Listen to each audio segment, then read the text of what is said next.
How to download PayPal transaction history. First, you want to open your PayPal application, and inside your PayPal application's homepage, you want to simply tap on this activity section over here. Inside the activity center, inside the activity section, you'll be able to see all of your previous payments.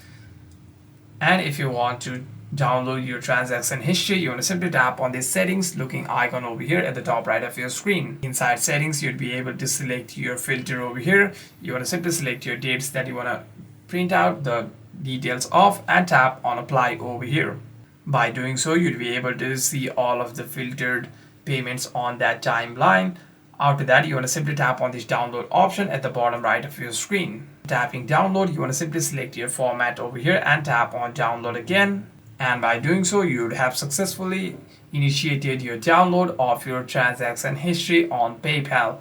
Hope this video is helpful, and if you have any further questions, make sure to leave a comment down below, and I'll see you guys in the next one.